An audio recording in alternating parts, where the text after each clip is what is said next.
Hey guys, it's Hannah, and today I'm going to re-review for you Sweet Thing by Renee Carlino. Brief preface. Over the past couple years, I haven't read much, and I just kind of came across wanting to reread some old favorites, and it turned into me reading quite a few old favorites. So there are a couple of re-reviews coming for you. This is going to be the first one because it's kind of the one I'm most excited about. This book for me meant one thing in the time that I read it. I think I read it 2013, it was whenever Book Bash was in 2013. I think that was the summer.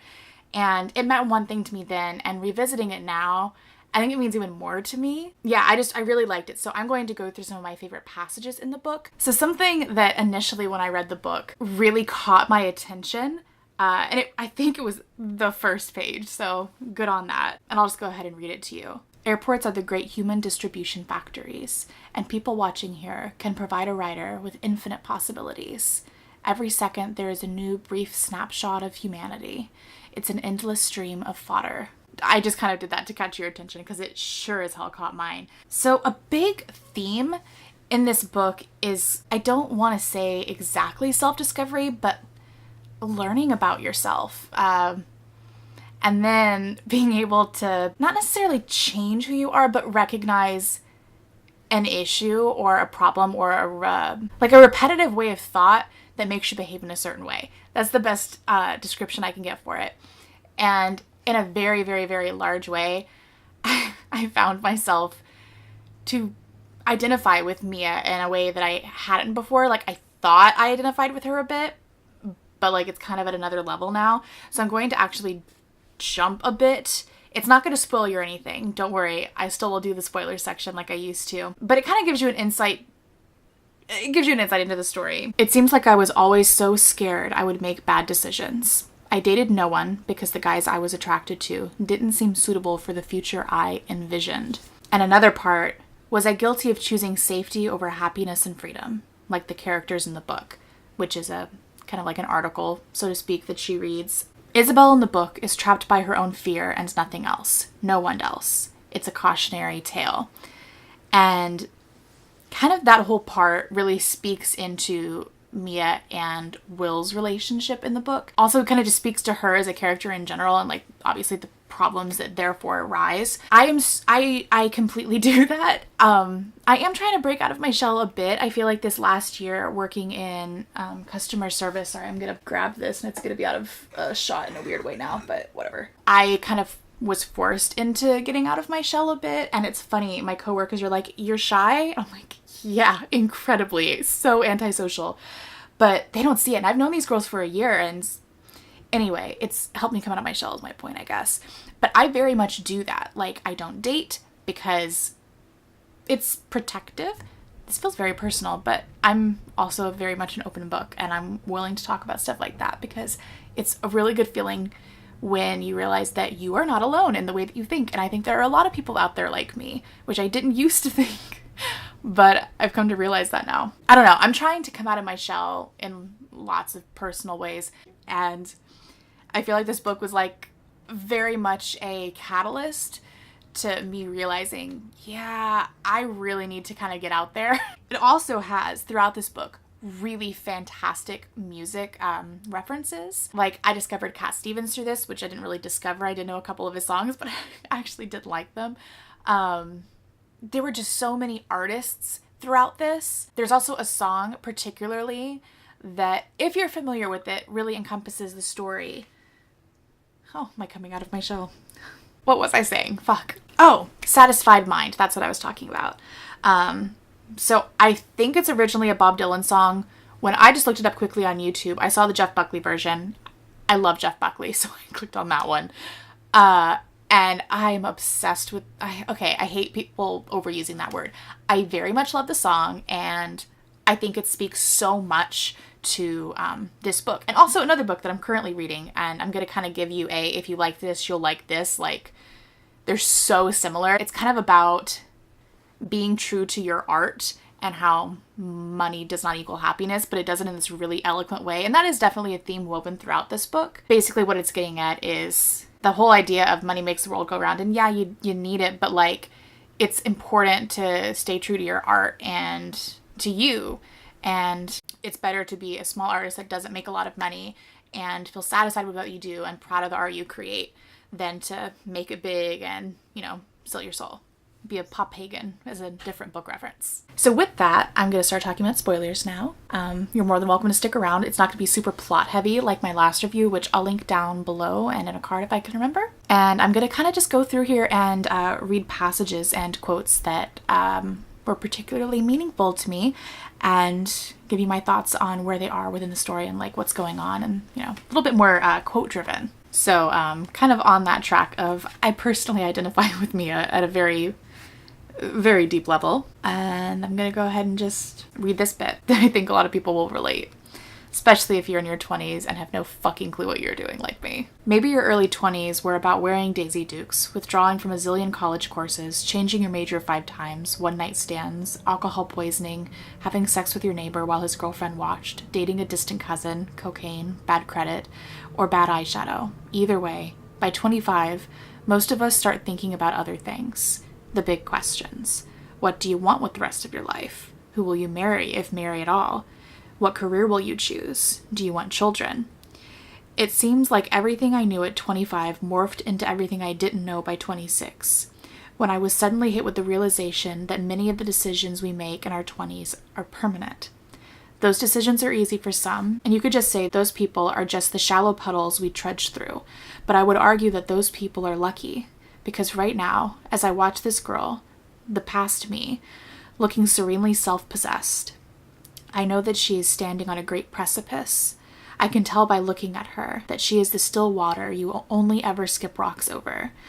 The world as she knows it is about to be turned upside down, and if she doesn't learn to swim, her own depth will drown her. I feel a strong desire to whisper, surrender, but I don't.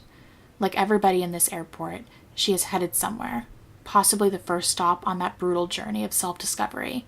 Like the rest of us, she will have to learn the hard way that we are not always in control.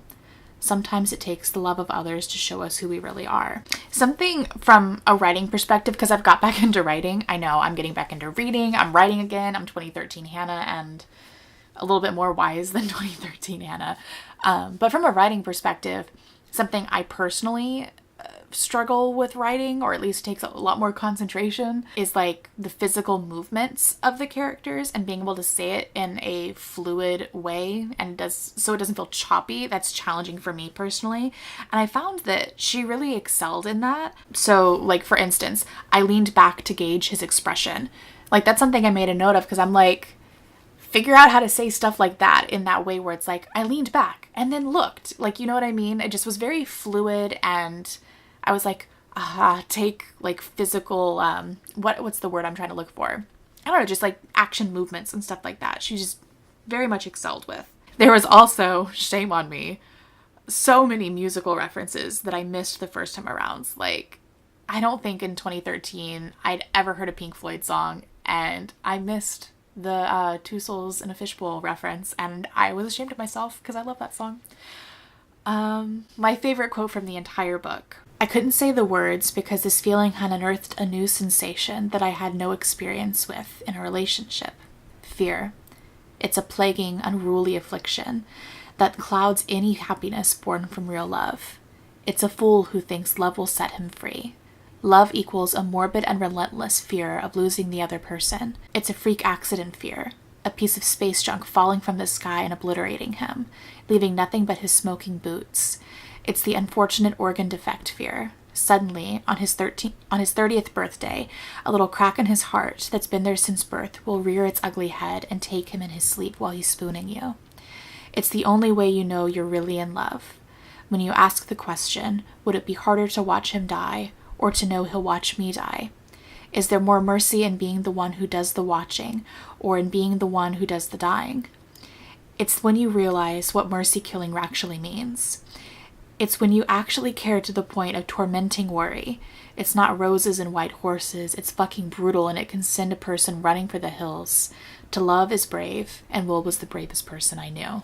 That's still one of my favorite things I've read in literature in general, like how she was able to encompass that in such an eloquent way. Like, I applaud. I feel like, again, something from a writer's perspective, She wrote Will very well. Like, he's masculine, but not falsely masculine. I think that's something that, not just in the book world, but just in life, men, unfortunately, have to come off as just like uber masculine, like can't have this feeling, can't have that worry, whatever. It's kind of bullshit. And I feel like sometimes because that's so prevalent in society, it often makes its way into books. And I don't know, I felt like he was pretty well balanced. I personally, I don't know, this sounds cocky, but in writing my book, I have multiple perspectives. I find myself able to write my male character far and beyond easier than my female character.